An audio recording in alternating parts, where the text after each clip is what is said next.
Hey guys, what's going on? So what are we talking about today? I'm excited for this one because today we're talking about Daisy Jones and the Six. Now, this book came recommended to me by a dear friend, and honestly, even if she hadn't recommended it to me, I feel like this book's all anyone's been talking about over on Book Talk.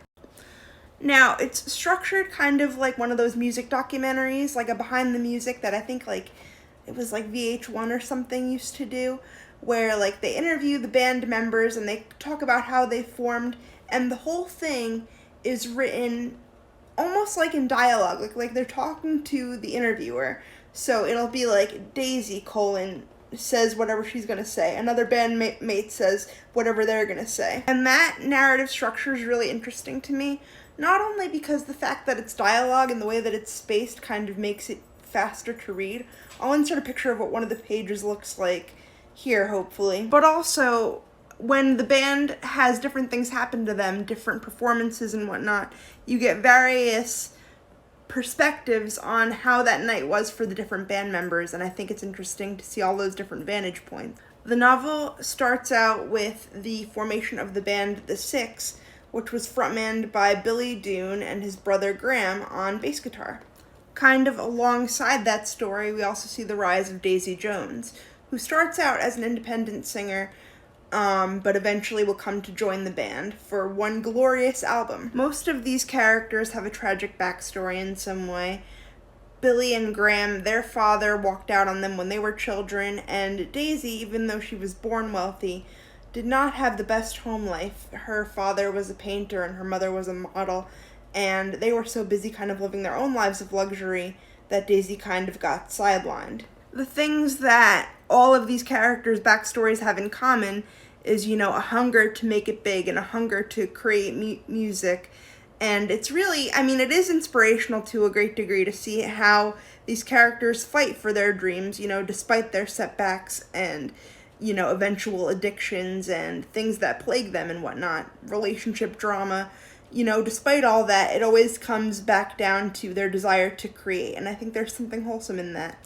I'm gonna be honest here. I really wanted to not like this book. There is a bit of a will they, won't they romance between Daisy Jones and Billy Dune that kind of reminds me of that movie about Johnny Cash, that biopic that Reese Witherspoon was in. I think it was called Walk the Line. I'm gonna try to insert a clip here and hopefully I don't get copyrighted.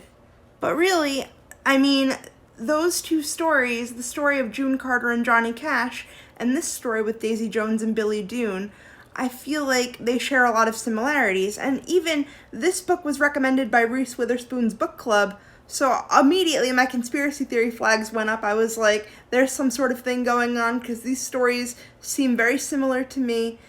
And really, I thought it was going to be like one of those stories, like a simple guy gets the girl at the end, no nuance, but really that's not what occurs here.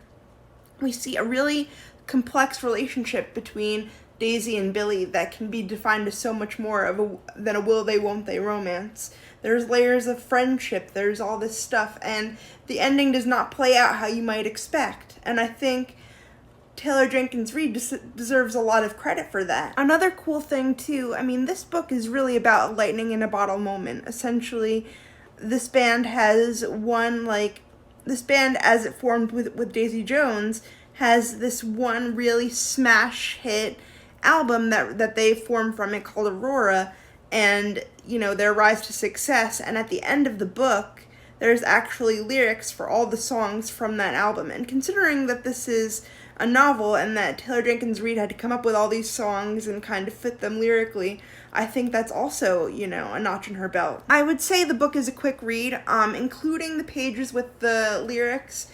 The book clocks in at about 355 pages. That sounds long, at least to me, but the way that it's structured and kind of how the paragraphs are broken up as dialogue, really I think makes it for a quick read.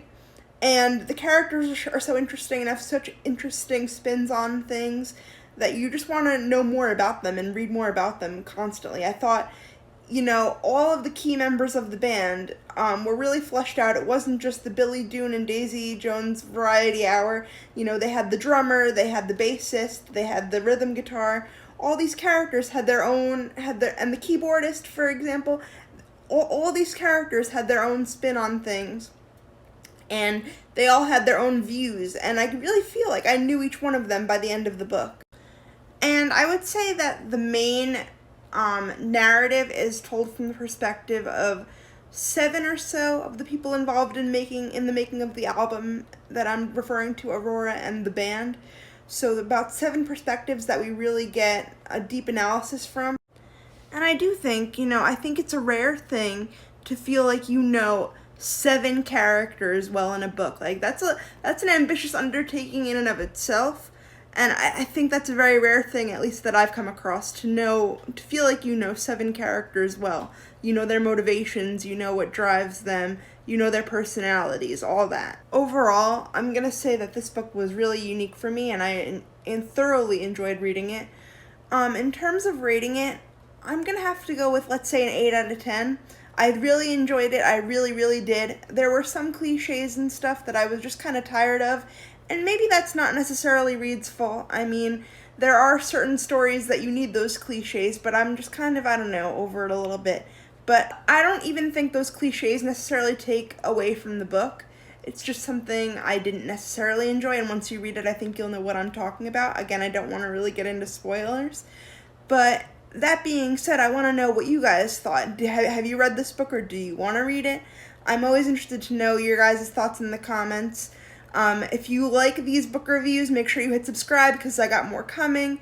Next, I'm thinking I'm going to be reading Yours Cruelly. It's Elvira'S Memoir. Elvira, like the Mistress of Night, the Queen of Halloween, whatever you want to say, and her journey to being a nationally known TV personality associated with the macabre and horror, and I'm really interested for that one. So if you guys like these, stick around, subscribe, and yeah, I'll leave links to my other socials below in the description.